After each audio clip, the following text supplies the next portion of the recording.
예, 오후에 우리 다니엘 이제 9장, 이제 오늘은 20절부터 제가 24절까지만 이렇게 살펴보려고 합니다.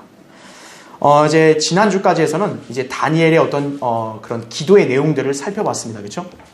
이제 자기 민족을 너무 사랑하니까 자기 민족에게 정해진 그런 많은 고난의 날들, 이런 것들을 봤을 때 다니엘 입장에서는 너무나 괴로운 거죠. 그래서 자백 기도하고 이제 간구 기도하는 중에 주님이 이제 그 다니엘의 기도에 응답하시는 거예요. 그래서 이제 어떻게 하냐면 가브리엘 천사를 보내셔서 이제 계시의 말씀을 다니엘에게 주신다라는 거죠. 자, 이제 그래서 오늘부터 해서 우리가 몇 주 동안 정말 성경의 예언에서 진짜 가장 중요하다고 중요한 것 중에 하나라고 말할 수 있는 70주의 예언에 대해서 이제 우리가 살펴보려고 합니다.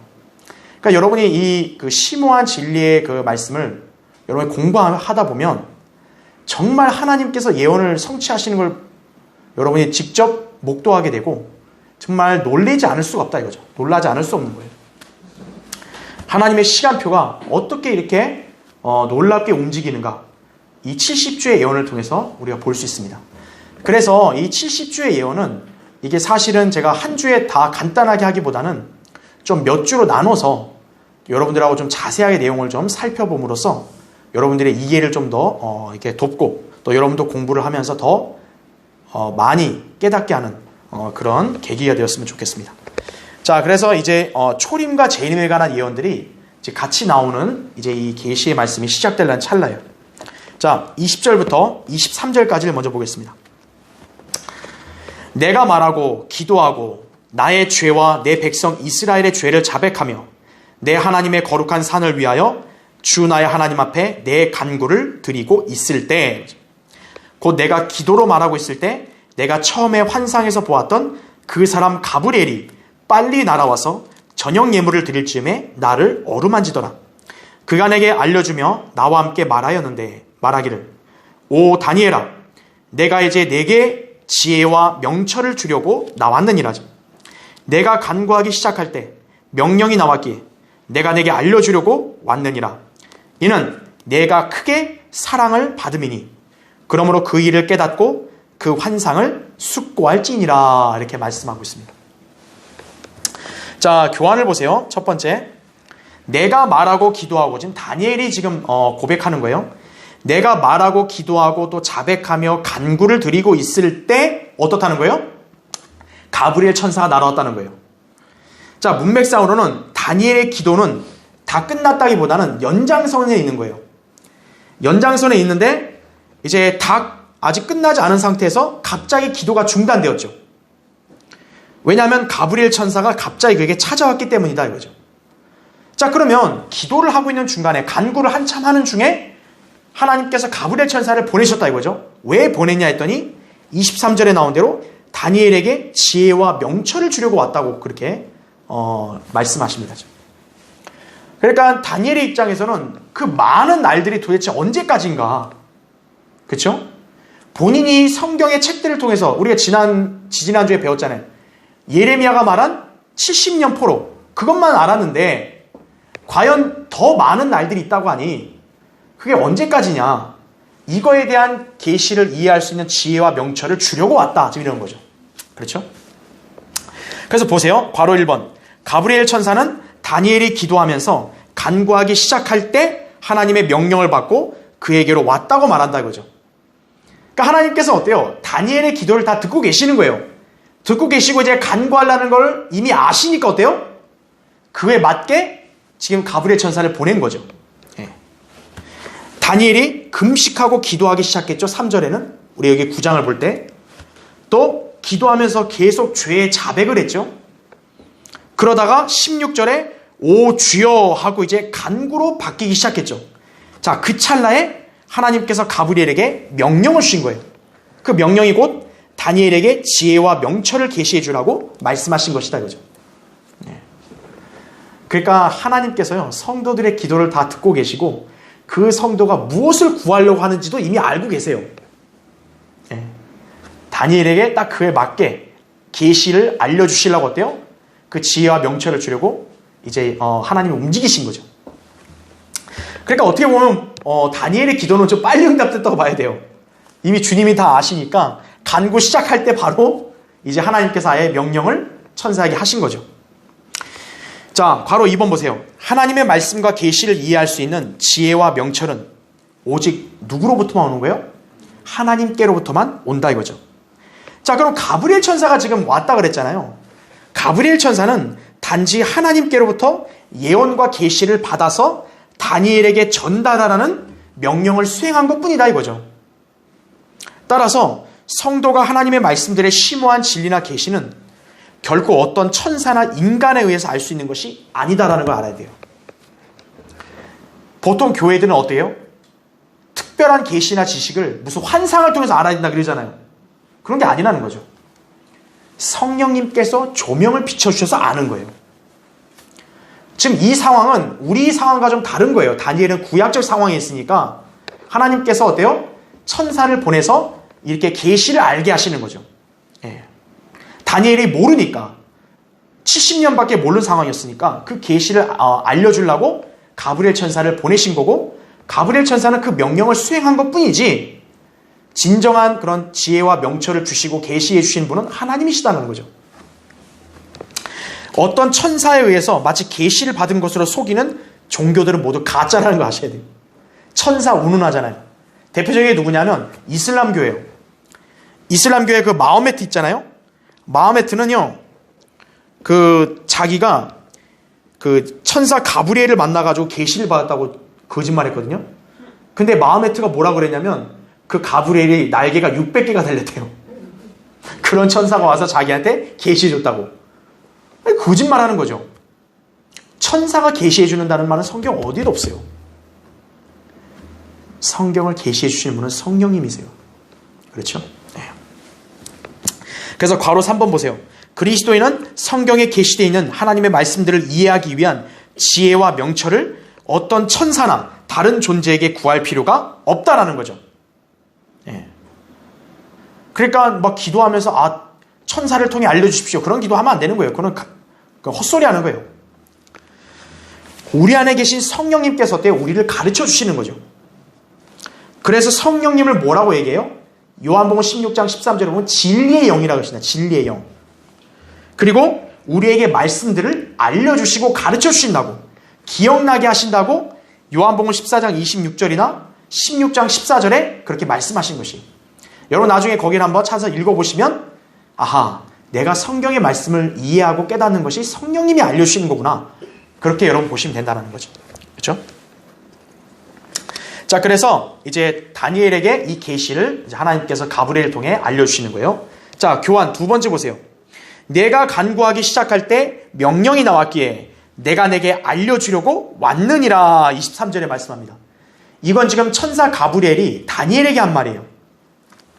네가 간구하기 시작할 때 명령이 나왔다 그러죠. 그렇죠?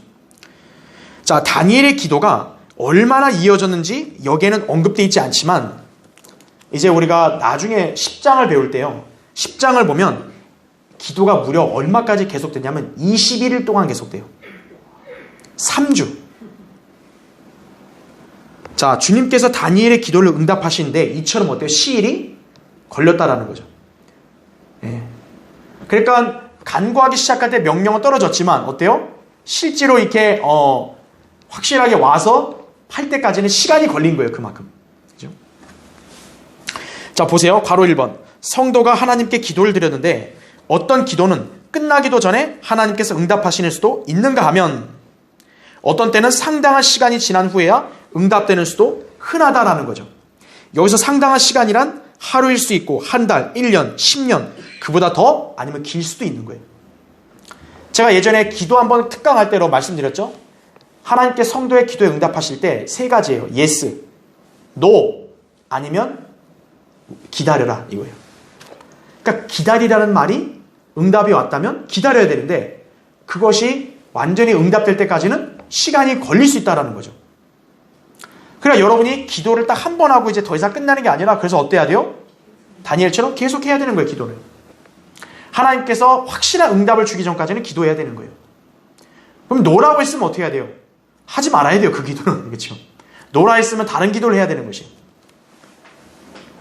그래서 기도할 때 응답되는 시일이 걸릴 수 있다. 지금 다니엘도 그런 거예요. 21일, 한 3주가 걸린 거예요. 괄호 2번 보세요. 하나님의 응답이 지체되는 것. 우리와 하나님 사이에 무언가 문제가 있기 때문인 경우가 대부분이지만 다니엘의 경우처럼 하나님과 아무 문제 없는 경우에도 기도 응답이 지연되는 수가 있다라는 것이죠. 다음 페이지 보시면. 그러면 좀 약간 의아하잖아요. 아, 내가 문제가 있어서 하나님의 기도 응답을 지연하시면 모르겠는데, 아니, 나도 문제 없고 주님 보시기에 나를 인정해 주시고 또 주님도 불가능이 없으신데 왜 내 기도를 바로 응답 안 해주시냐 이거예요. 여러분, 그런 경우는 참 이해하기 어렵잖아요. 그렇죠? 자, 이것은 우리 여러분이 어떻게 짐작할 수 있냐면, 영적 세계에서요, 우리의 기도에 응답하시는 하나님과 방해하려는 마귀 사이에 갈등이 벌어지고 있음을 짐작할 수 있다라고 하는 거예요. 나중에 다니엘 10장을 보겠지만 우리는 지상에 있으니까 모르잖아요.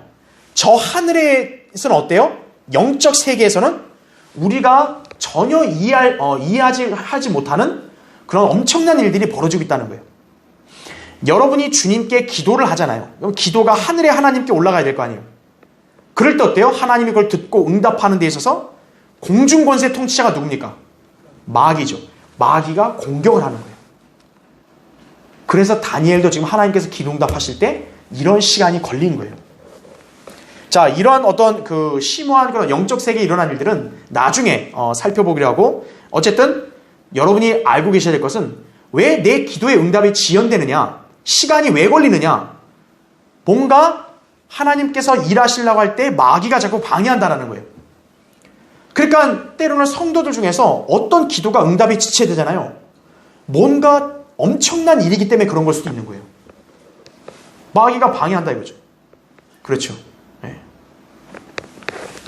그러니까 우리가 그거에 대해서 낙심하거나 주저앉지 말고 우리도 더 기도로 분투해야 되는 거예요. 그래서 괄호 3번 보세요. 하나님께서는 우리의 문제를 능히 극복하시고 우리에게 응답해 주실 수 있죠. 우리 다 그렇게 믿잖아요. 하지만 때로는 그 응답이 지연될 수가 있는데 다니엘의 경우가 지금 바로 그러했다 이거죠. 이렇게 볼 때 우리도 기도 응답 지연된다 해서 포기하지 말고 끝까지 기도로 분투해야 하는 것이다 이거죠. 예. 여러분이 어떤 사람에게 내가 복음을 전해서 구령하고 싶다 이거예요. 아니면 여러분이 아는 어떤 사람을 이 교회의 진리로 인도하고 싶다 이거예요. 근데 그런 기도가 즉각 응답되면 좋은데 안 되는 경우도 많다는 거죠. 왜냐하면 그것은 마귀에게서는 굉장한 위협 아니겠어요? 엄청 공격하는 거예요. 하나님께서 그 기도에 일하시려고 하는 와중에도 공격한다 이거죠. 그러니까 기도를 한두 번 해가지고 아예 안 되니까 아유 이거 안 되는 일이다 이건. 이렇게 애써 포기하려고 하면 안 된다는 거죠. 하나님의 뜻에 합당하고 분명히 주님이 노라고 한 게 아니라면 여러분은 그걸 기도하셔야 되는 거예요. 네. 그래서 로마서 15장 30절을 여러분 나중에 한번 읽어보시면 바울이 권면하는 거죠. 기도로 나와 함께 분투하라 그런 거예요. 아니 기도가 뭘 싸우는 건가? 뭘 분투하라 그러지? 근데 바울은 분투하라 그런 거예요. 왜요? 여러분이 기도하는 중에도 뭐예요? 영적 싸움이 일어나는 거예요. 지금 하나님과 마귀 사이에 영적 싸움이 벌어지는 거예요. 그러니까 여러분이 기도하는 건 그래서 그냥 기도하는 거 아니에요. 일반 종교인들이 막 주문 외우고 막 이게 뭐 얘기하죠. 염불하고 기도하잖아요. 그건 아무 일도 안 일어나요. 근데 성도의 기도는 어때요? 하나님 응답하시는 하나님과 방해하는 마귀 사이에 엄청난 전쟁이 계속 일어나는 거예요. 네.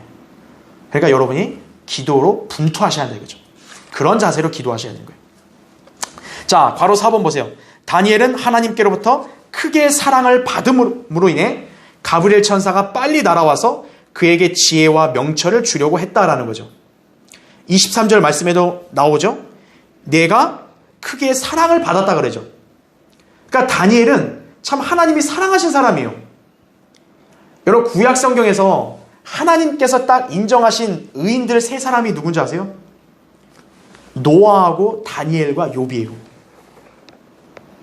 하나님께서 구약 시대에 인정한 의인들 세 사람이에요. 노아, 다니엘, 욥. 다니엘이 바로 그런 분이에요. 그러니까 천사도 인정하죠. 네가 크게 사랑을 받았다 이거죠. 그래서 이렇게 빨리 날아와서 너에게 내가 알려주려고 왔다 이거죠. 자, 그러면서 어떻게 합니까? 거기 아까 23절 나온 대로 그 일을 깨닫고 그 환상을 숙고할지니라 이거죠. 여기서 하신 말씀이 뭐냐면 다니엘은 분명히 우리가 지난번에 배웠듯이 예레미야의 말씀을 통해서 어때요? 70년을 알았단 말이에요. 그러니까 그거와 연계해서 다니엘의 70주가 어떤 건지에 대해서도 숙고해보라 이거예요. 이제 알려주니까. 그렇죠? 이제 주님은 다니엘에게 다니엘의 70주 또는 70째 주에 대한 위대한 예언을 계시해 주신다라는 거죠. 그렇죠? 자, 교환의 세 번째 보세요. 이제 넘어가기 전에 거기 하나 더 짚고 가면 그 사람 가브리엘이 빨리 날아와서 이렇게 나오죠. 그러니까 지금 여러분 이 말씀 보면 어떻게 오해할 수 있냐면 천사가 어때요? 날개가 있어가지고 빨리 날아왔다 이렇게 생각하잖아요. 근데 여기서 말하는 것은 천사는 날개가 있다는 말은 아니에요. 그냥 날개 없어도 빨리 날아올 수 있죠. 움직일 수 있죠. 그래서 이 말씀을 갖고 날개가 있다고 주장하는 것은 억측이에요. 그러니까 아까 마호메트가 뭐라 그래요? 가브리엘 천사가 600개 날개 있었다고 자기가 환상을 볼 때. 그걸 헛소리 했잖아요. 천사는 날개가 없다 이거죠. 천사는 날개가 없어도 얼마든지 빨리 이동할 수 있다고요. 자, 성경에서 천사는 중성이 아니죠. 천사는 남성이다 이거죠. 그것도 날개 없는 남자다라는 것을 여러분 잘 기억해야 한다는 것이죠. 그렇죠. 예. 거기서 내가 시간이 없어서 이걸 좀 찾을 수 없는데 그래도 하나 볼까요? 창세기 19장 한번 보세요. 그래도 한 번은 짚고 가겠습니다.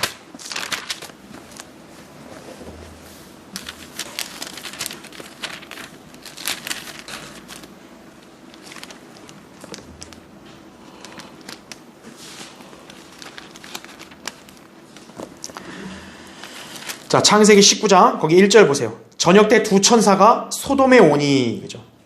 롯이 소돔 성문에 앉아있더라 하죠. 롯이 그들을 보고 일어나 맞이하고 그가 얼굴을 땅에 대고 절하며 말하기를 보소서 내 주들이여 간과하오니 종의 집으로 돌이켜 하룻밤을 묵고 발을 씻고 일찍 일어나 길을 떠나소서 하니. 여기 보시면 롯이 이 두 천사들을 보고 어때요? 이렇게 절했다 그랬죠? 그 다음에 하룻밤 묵고 발 씻고 가라 그러죠. 예. 발을 왜 씻겠어요? 걸어 다니니까 발 씻는 거죠. 날아다니면 발을 굳이 뭐하러 씻어요? 그렇죠? 그리고 또 하나 더 찾아볼게요. 히브리서 13장을 보세요.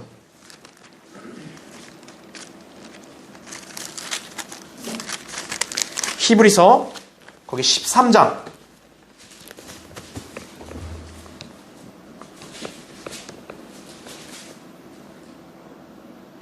자, 히브리서 거기 13장 2절을 보시면 나그네 대접하는 일을 잊지 말라. 이렇게 하다가 자기도 모르는 사이에 천사들을 대접한 사람들도 있었느니라 이렇게 말씀하죠. 바로 이게 누구냐면 아브람과 롯을 말하는 거예요. 그들 어때요? 천사들을 나그네들을 대접하듯이 했는데 보니까 천사들이었다라는 거죠. 바로 천사들은 사람의 모습인 거예요. 그렇죠. 예. 결코 날개 달린 그런 무슨 카톨릭이 만든 수호 천사 뭐 이런 게 아니라는 거죠. 예. 그래서 날개 없는 남성이다라는 거죠.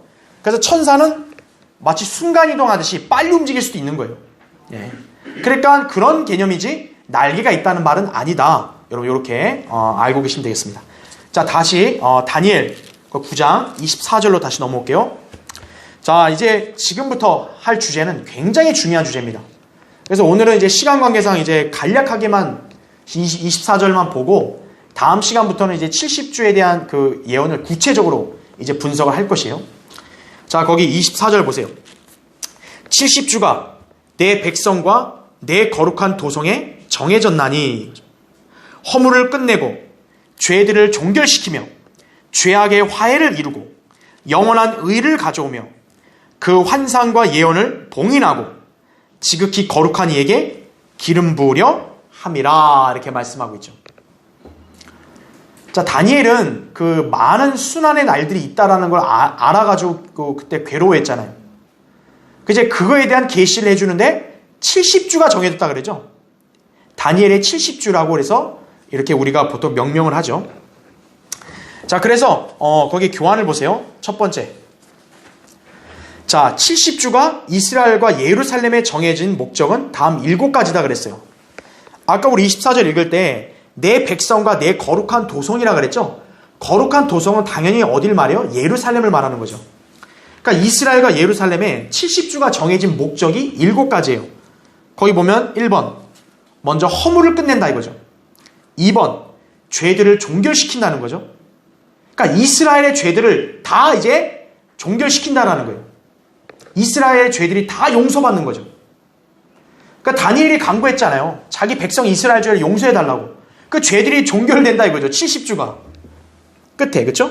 그 다음에 3번, 죄악의 화해를 이루고 4번, 영원한 의를 가져오며 5번, 그 환상 6번, 또 예언을 봉인하고 또 7번, 지극히 거룩한 이에게 기름 부으려 합니다. 이렇게 말씀하죠.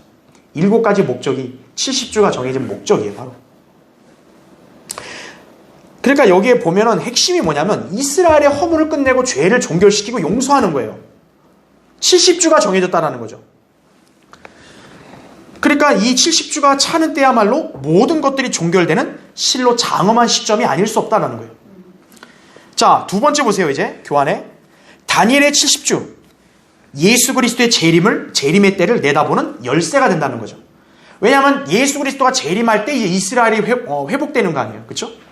그러니까 이 70주 예언이 재림의 때를 가늠할 수 있는 열쇠가 되는 거예요. 그래서 이 70주의 종결 시점을 언제 보느냐에 따라서 성경 해석이 달라지게 되는 거예요.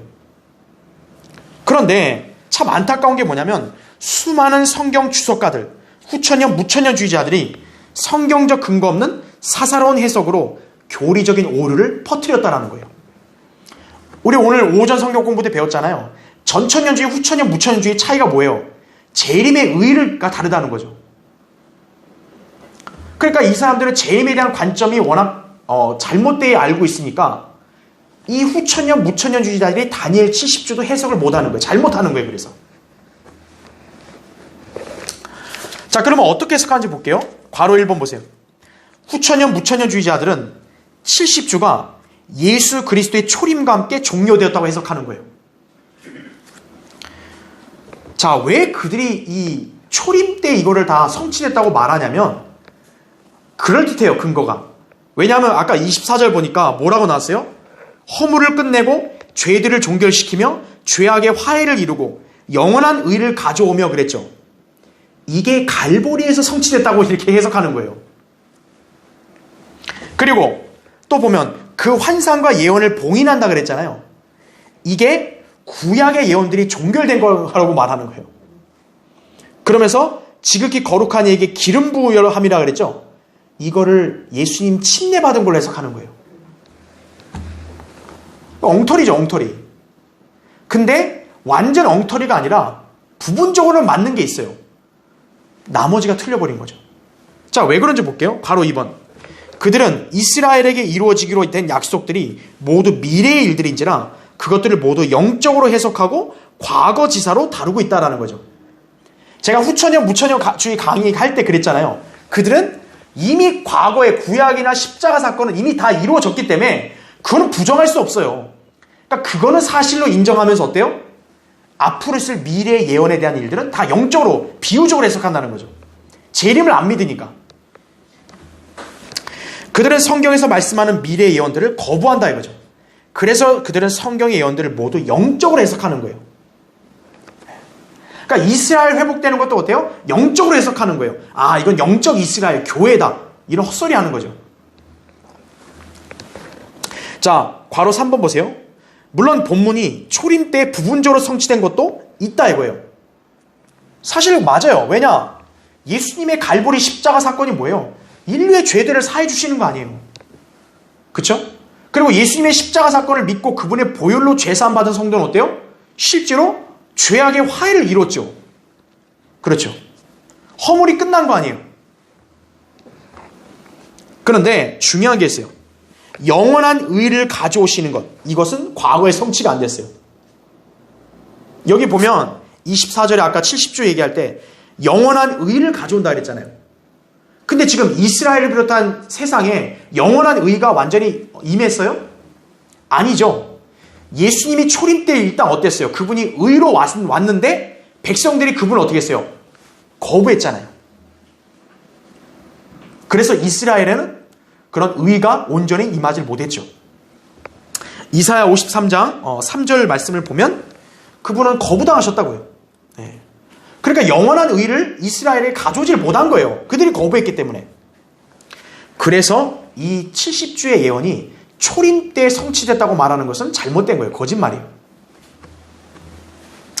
자, 괄호 4번 보세요. 후천년 무천년주의자들이 본문을 이처럼 모두 과거에 이루어진 일로 해석하는 것은 바로 다음에 이어지는 25절에서 성경 전체가 내려주고 있는 해석을 무시했기 때문이다라는 거죠. 자, 70주가 어떤 구조로 되어 있냐고 했더니 25절 보세요. 자, 자세한 건 다음 시간에 설명할 거고 25절을 보면 그러므로 알고 깨달으라.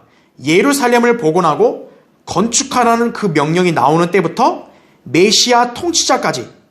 자, 얼마가 걸린대요? 7주와 62주가 될 것이요. 그 거리와 그 성벽이 재건되리니 곧 고난스러운 때들이라 이렇게 말씀하죠. 그러면서 26절에 62주에는 메시아가 끊어질 것이나 자신을 위해서가 아니오.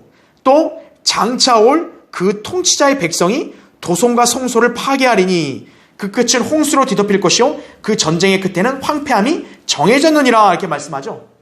즉 구조가 어떻게 돼요? 7주, 62주죠. 합치면 얼마요? 7 더하기 62는 69주 아니에요. 7 더하기 62는.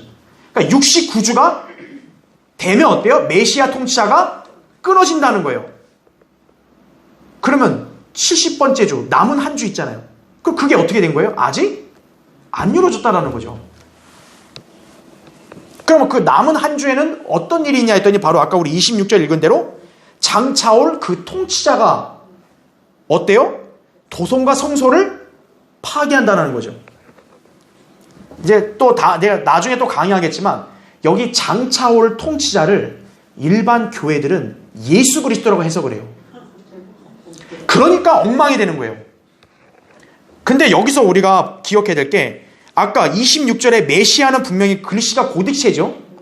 25절에도 메시아 통치자라고 얘기하죠.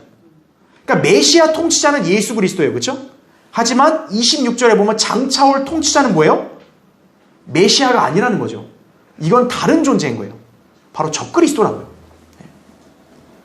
그러니까 후천년 무천년주의자들은 이걸 구분을 못하는 거예요. 네. 그래서 그 사람들이 다 걸려 넘어지는 거다 이거죠. 그래서 그렇죠? 네. 자, 이제 교환을 넘어서요. 밑에 세 번째 보세요. 70주. 자, 지금 이제 우리가 70주의 그 기간이 얼마인지를 한번 살펴볼 건데, 자, 문자 그대로 한번 계산한다면 생각해 보세요. 한 주가 7일 아니에요. 그러면 70주니까 7 곱하기 70을 해야겠죠. 그러면 며칠이에요? 490일이에요. 그러니까 490일 하면 그거를 1년 단위로 한 사람은 얼마요? 1년 4개월 정도밖에 안 되는 거예요. 그러니까 지금 여기 나온 70주가 1년 4개월이 아니라는 거예요. 일단은 여러분이 그 관점을 가져야 돼요.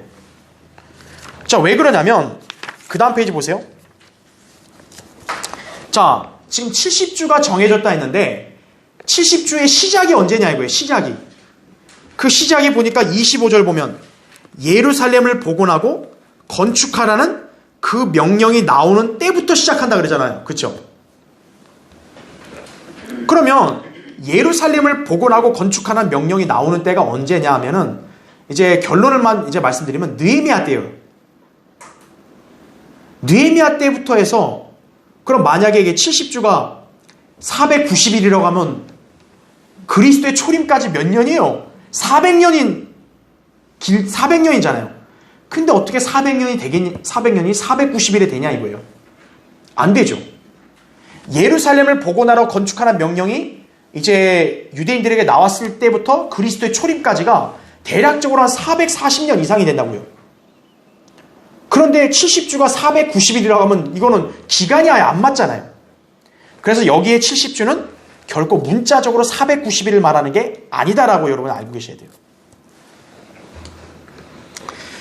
그래서 그러면 여기에 주는 그럼 어떤 주냐 이거예요. 그렇죠? 자, 일단은 그 답을 먼저 알려드리기 전에 네 번째 보세요. 교환의 네 번째. 지금 보니까 여기서 나온 숫자가 뭐예요? 7, 7이죠. 그렇죠? 자, 자연계나 성경은 다 같이 7체계를 근간으로 한 시간적 요소에 우리가 기초하고 있다는 것을 예전에 성경 공부 때 다 배웠죠. 그렇죠? 7체계라 해가지고 자연계도 어때요? 7체계잖아요. 그렇죠? 우리 음계도 어때요? 도레미파솔라시 7개 음계고. 그렇죠? 성경도 어때요? 우리 경륜도 7가지 경륜. 그리고 또 하나님께서 창조하신 기간도 7일. 6일 창조하고 7째는 안식하셨죠. 인류 역사도 6천년, 7번째 천년 안식. 하나님은 7을 일하신단 말이죠. 그래서 하나님께서 일하시는 그 안에 시간적인 요소에는 반드시 7이 많이 연관되어 있다는 거예요. 하나님의 계획들 속에서도 시간적 요소가 당연히 내포되어 있겠죠. 그래서 모든 시대와 경륜에 대한 자신의 목적과 계획들을 알려주시는 바로 뭐가 설정됐냐? 잘 기억하세요. 하나님의 예언의 시간표가 있는 거예요. 자, 보세요. 괄호 1번. 성경적 관점에서 볼 때 자연계나 영적 세계가 모두 7체계의 토대 위에 서 있음으로써 이 양자가 공통된 기원에서 나왔음을 증명하고 있다는 거죠. 세상의 진화론이 맞다면 어떻게 왜 성경과 자연계가 다 7체계로 일하냐 이거예요. 진화가 아니라는 거죠. 창조라는 거죠. 하나님이 창조하셨기 때문에 그분의 어떤 섭리와 그분의 계획 속에서 일치하는 거죠. 체계가. 자연계와 관련하여 하나님께서는 7째 날에 쉬셨고 성경 전체를 통틀어 7이라는 수는 기본수다라고 말씀드렸죠. 네. 자, 괄호 2번 보세요. 그러므로 날수에도 뭐요? 날들의 한 주가 있고 주에도 주들의 한 주가 있고 달수에도 달들의 한 주가 있고 햇수에도 해들의 한 주가 있고 해들의 한 주 역시 한 주에 해들의 한 주가 있는가 하면 천년의 한 주도 있고 시대의 한 주도 있어. 모든 것이 어때요? 주 7을 단위로 하고 있다는 거죠.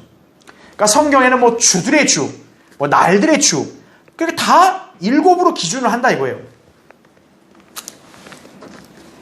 괄호 3번 보세요. 성경의 마지막 책 요한계시록은 7 교회란 말이 나오죠.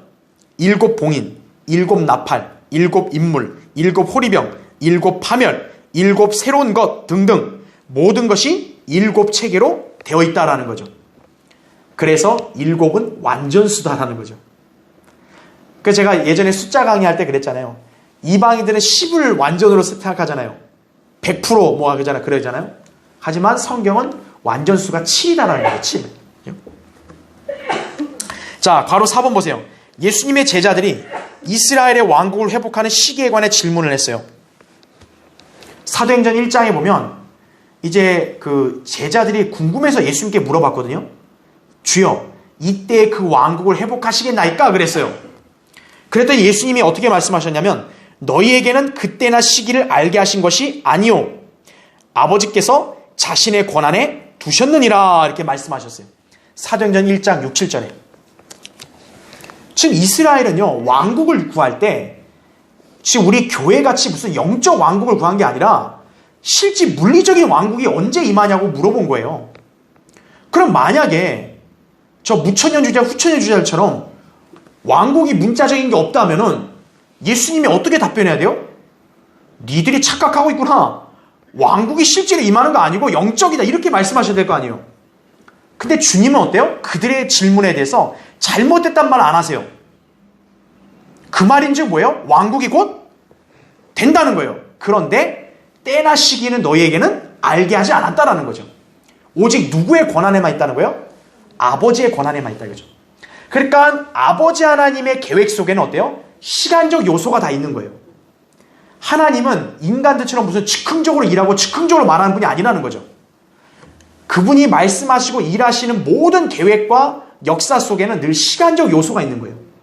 그래서 철저하게 시간적 요소 빈틈없이 움직이시는 거죠. 그렇게 보면 예언에 관한 시간표도 있다고 볼 수 있는 거예요. 그렇죠? 그래서 보세요. 괄호 5번.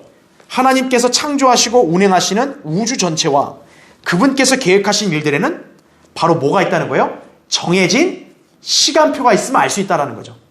아까 예수님이 답변할 때도 그때나 시기는 너희에게 알게 하지 않고 아버지의 권한에 있다 하셨으니까 아버지 하나님 안에는 때나 시기를 정하신 게 있구나. 바로 시간표가 있다는 거죠. 특히 성경에 예언되어 있는 것들이 성취되는 때가 있음을 볼 때 이거죠. 우리는 예언의 시간표가 있다는 걸 아는 거예요. 그래서 그 예언의 시간표가 시간, 날, 주, 달, 해, 때 이렇게 단위가 구분된다는 거죠. 그러니까 어떤 시간표는 며칠에 되는 경우도 있고 또 어떤 시간표는 몇 주에 걸쳐서 되는 게 있고 또 몇 달 또는 몇 해 다 있다 이거죠. 하나님의 시간표에는. 자, 이렇게 나뉘어져 있는 시간 구분 단위는 동일한 기준 위에서 그 길이를 이해해야만 이치에 맞는다는 거죠. 자, 그래서 다시 한번 마지막으로 정리드리면 하나님의 예언의 시간표가 있는데 그 예언의 시간표에 대해서 이게 기준이 뭐냐고 하면은 그 문맥을 보고 그 어떤 사건이나 그 어떤 경륜을 통해서 여기서 하나님의 시간표의 기준 시간은 어떤 날 아니면 어떤 주 어떤 해 이거구나 이거를 여러분이 이치를 보면 된다는 것이에요. 자, 그런 관점으로 봤을 때 여기 70주도 우리 인간의 계산으로 그냥 490일 이게 아니라는 거죠. 하나님께서 이 70주 예언을 주셨을 때 그 예언의 시간표의 단위를 봐야 된다는 거예요. 자, 그래서 5번째 보세요. 그렇다면 본문에서 70주는 기준이 뭔가 이거예요. 그렇죠? 자, 이 의문을 푸는 열쇠는 성경을 통하여 찾을 수 있다는 거죠. 그것은 바로 민수기 14장 34절이에요. 우리가 이 일수를 풀 때도 아무렇게나 풀면 안 되고 성경으로 입증이 돼야 되는 거예요. 자, 하나님께서 시간을 때로 어떻게 계산하는지 볼게요. 여러분 민수기 마지막 찾아보세요. 14장 34절 보세요.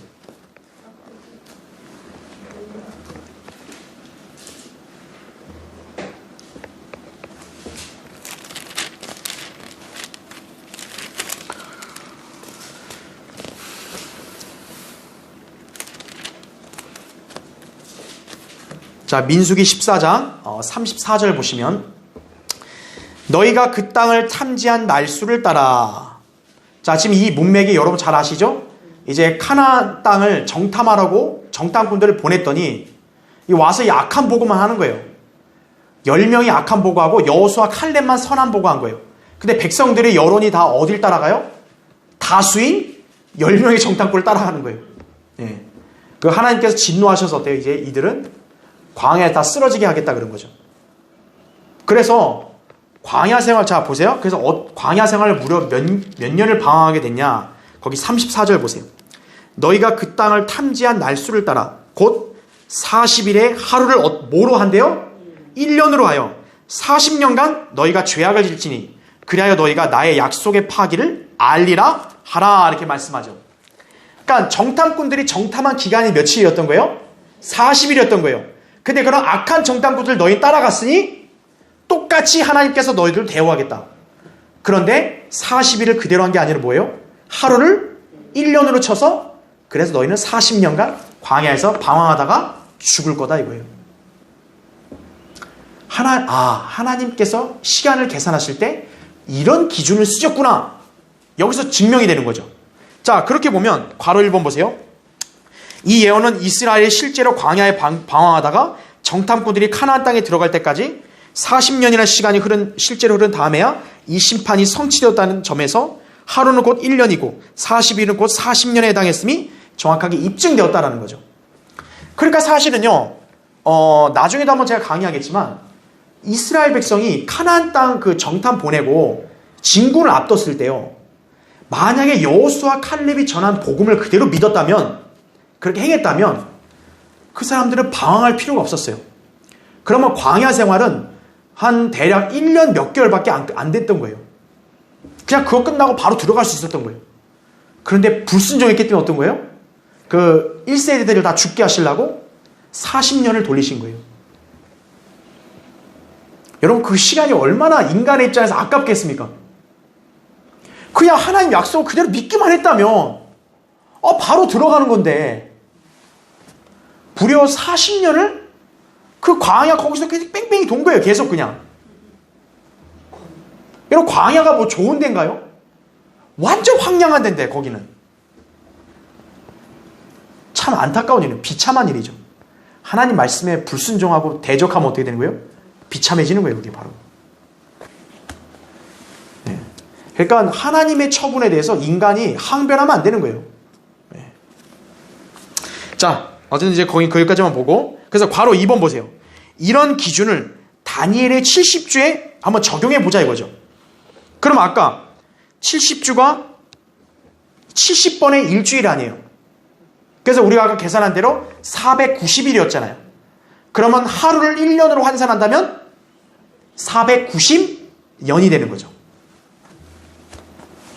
그래서 여기에 나오는 70주 예언의 말씀에 70주라는 게 결국 뭐라는 거예요? 490년을 말하는구나 이거예요.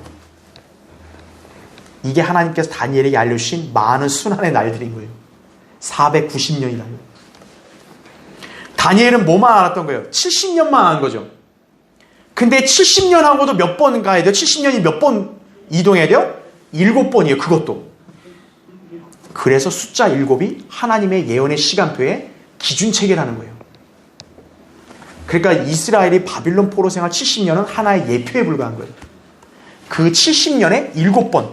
그래서 그걸 70주라고 예언하신 거예요. 자, 그래서 여러분 거기 마지막 페이지 보세요. 자, 이거는 예전에 어떤 그 월간지에 나왔던 도표인데, 자, 이 일수는 이제 나중에 우리가 공부할 거예요. 그러니까 공부할 거니까 여러분이 여기 뭐 다 본다기보다는 여기 구분만 보세요. 위에 보면 다니엘 70주. 아까 예루살렘을 복원하고 건축하라는 명령이 나오는 때가 시작이라 그랬죠. 그때부터 메시아 통치자까지 69주라고 말 안 하고 뭐라고 말씀해요? 7주, 62주라고 말하죠. 그래서 거기 구분을 그렇게 해놓은 거예요. 7주, 62주다 이거죠. 그러니까 예루살렘을 다시 이제 성벽을 재건, 보수하는 것부터 시작해서 7주. 우리가 한 주가 7일이고 1년이면 7년 아니에요. 그러니까 7주면 몇 년이에요? 49년이죠. 그러니까 49년을 먼저 나누고 그 다음 어때요? 62주. 그렇게 하는 거죠. 그렇게 해서 69주가 메시아 통치자까지가 69주라는 거예요. 그 69주면 알겠어요. 70주가 490년이니까 거기다 7년만 빼면 얼마예요? 483년이 69주인 거예요. 그래서 또 다음 시간에 내가 강의하겠지만 69주다면 바로 뭐가 된 거예요? 70주가 바로 안 오고 여기서 멈춘 거예요. 왜냐하면 이스라엘이 메시아를 거부했기 때문에 69주에서 거부만 했으면 바로 갈 텐데 멈춘 거예요. 69주에서. 마치 뭐와 똑같냐면 하나님의 예언의 시간표가 어때요? 시계가 딸깍딸깍딸깍딸깍 가다가 탁 멈춘 거예요. 지금. 그 사이에 뭐가 온 거예요? 교회 시대가 온 거예요. 그래서 이 교회 시대가 끝나면 어떻게 되는 거예요? 다시 하나님 예언의 시간표가 딸깍딸깍딸깍 가는 거예요. 이제 이스라엘에게 정해진 시간이 딱 한 주, 70번째 주인 한 주 7년이 남은 거예요. 그 시간표가 아직 안 가고 있는 거예요. 네. 그래서 여러분이 70주의 예언을 공부하다 보면 하나님의 경륜이 어떻게 이렇게 놀랍게 배치가 됐고 이렇게 운영돼 왔고 이제 앞으로 어떻게 성취될 건가 여러분이 배울 수가 있는 것입니다. 그렇죠? 자, 다음 시간에 70주에 대한 예언을 더 구체적으로 한번 살펴보겠습니다.